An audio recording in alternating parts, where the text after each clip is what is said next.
Assalamualaikum warahmatullahi wabarakatuh. Senang sekali bisa kembali menghadirkan video-video inspirasi buat teman-teman semuanya. Semoga bisa memberikan manfaat bagi kita untuk bisa tumbuh menjadi pribadi yang lebih baik setiap harinya.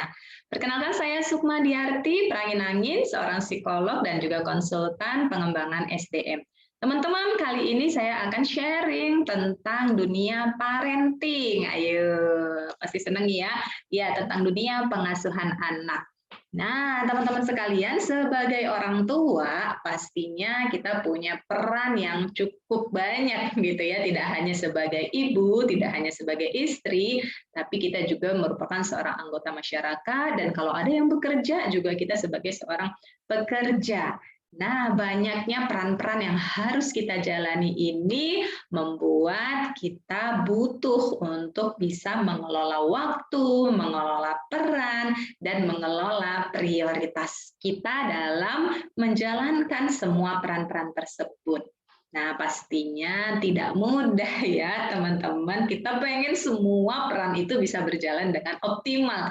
Namun sebagai manusia, pastinya kita juga punya banyak keterbatasan, sehingga ada kalanya ada peran-peran yang tidak seperti harapan kita berjalannya. It's okay, tidak apa-apa ya. Itu sebabnya kita butuh memberikan prioritas pada setiap peran yang kita jalankan. Nah, karena temanya tentang parenting, maka ini lebih ke pengasuhan anak, bagaimana kita sebagai orang tua bisa memposisikan diri kita atau bisa menghadirkan prioritas kita ketika menjalankan peran tersebut di rumah. Nah, teman-teman sekalian, apa aja sih selama ini kendala ataupun tantangan yang teman-teman hadapi dalam mengasuh buah hati? Apalagi sekarang masih zaman pandemi ya, anak-anak sekolah PJJ, ya, pembelajaran jarak jauh, yang mana artinya butuh banget nih support dari orang tua untuk memastikan mereka mengikuti pembelajaran dengan baik.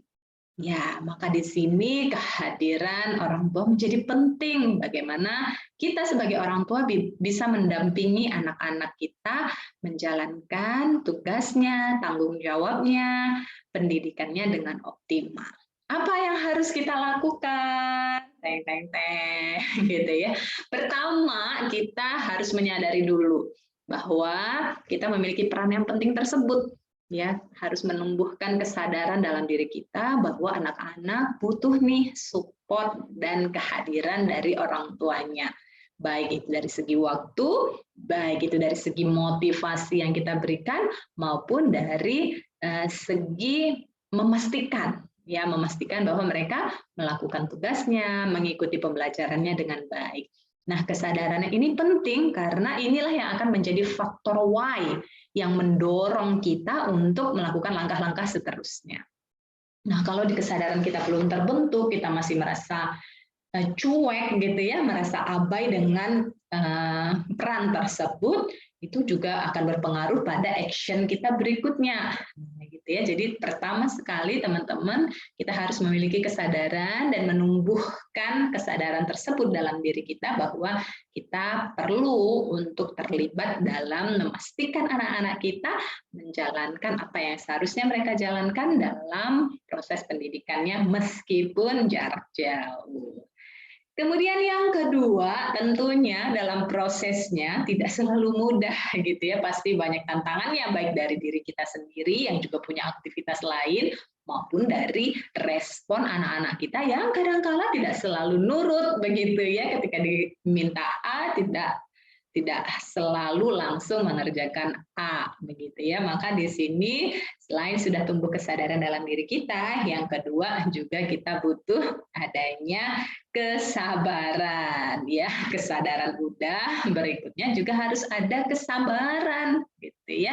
Nah, kesabaran dalam menjalankan prosesnya. Tidak apa-apa kalau misalnya kita masih ada gagalnya, belum berhasilnya, ataupun kondisinya belum sepenuhnya seperti harapan kita, tidak apa-apa. Itulah gunanya kita melatih kesabaran kita agar kita tidak putus asa.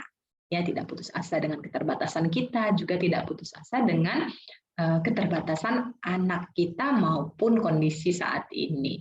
Nah, di sini kita terus mengasah kesabaran kita untuk juga berproses untuk lebih baik lagi dari sebelumnya, lebih baik lagi dari sebelumnya, lebih baik lagi dari sebelumnya. Ya, jadi tidak apa-apa untuk berproses, ya, nikmati saja prosesnya. Mudah-mudahan hari demi hari kita akan tumbuh, anak-anak kita akan tumbuh menjadi pribadi-pribadi yang lebih baik dan lebih tekun, lebih istiqomah, dan lebih optimal lagi dalam mengikuti pembelajarannya. Nah, teman-teman sekalian, sudah muncul kesadaran, sudah dilatih kesabaran, maka yang berikutnya juga bisa kita laksanakan adalah kita berlatih untuk memiliki keluasan, ya, kesadaran, kesabaran, dan juga keluasan gitu ya. Jadi tidak saklek gitu ya. Kalaupun kita memberikan aturan pada anak di rumah, nah kita juga harus juga bisa luwes gitu ya. Luwes itu fleksibel gitu ya. Jadi tidak kaku banget nih aturan-aturan yang kita buat ya, sehingga bisa menjadi win-win solution ketika misalnya kita berbeda pandangan dengan anak atau ada situasi-situasi yang mungkin tidak dapat kita hindarkan. Dengan adanya keluasan ini kita bisa mengkondisikan segala situasinya agar tetap berjalan optimal gitu ya. Jadi kedua belah pihak, mau baik orang tua maupun anak, bisa tetap menerima kondisi-kondisi yang ada. Nah, teman-teman sekalian, begitulah ya, ada 3 tips yang bisa saya berikan dari pola pengasuhan selama ini untuk membuat hubungan kita dengan anak dalam proses pengasuhan bisa tetap berjalan menyenangkan gitu ya. Harus ada kesadaran sehingga kita tergerak untuk melakukan perubahan-perubahan yang lebih baik. Kemudian harus ada kesabaran karena pastinya untuk mencapai suatu perubahan, mencapai suatu tujuan tidak mudah gitu ya, butuh proses, sehingga kita perlu melatih kesabaran kita juga dalam berproses. Kemudian tentunya juga harus diiringi dengan adanya keluasan ya, keluasan baik dalam hal aturan maupun dalam praktiknya, karena pasti ada kalanya ada hal-hal yang bisa saja terjadi tanpa kita inginkan gitu ya. Ada hal-hal yang kadang tidak sesuai rencana, ada hal-hal kadang tidak seperti harapan kita, maka di situ kita butuh untuk bersikap luwes. Ya, seperti itu teman-teman sekalian, dan jangan lupa untuk senantiasa memberikan apresiasi pada diri kita sendiri atas kontribusi-kontribusi baik yang sudah kita lakukan bersama anak-anak di rumah. Ya, berikan apresiasi untuk kerjasama baik yang anak-anak lakukan maupun yang telah kita berikan untuk mereka, sehingga itu akan memberikan energi positif bagi kita untuk besok bisa lebih baik lagi dalam menjalankan peran sebagai orang tua.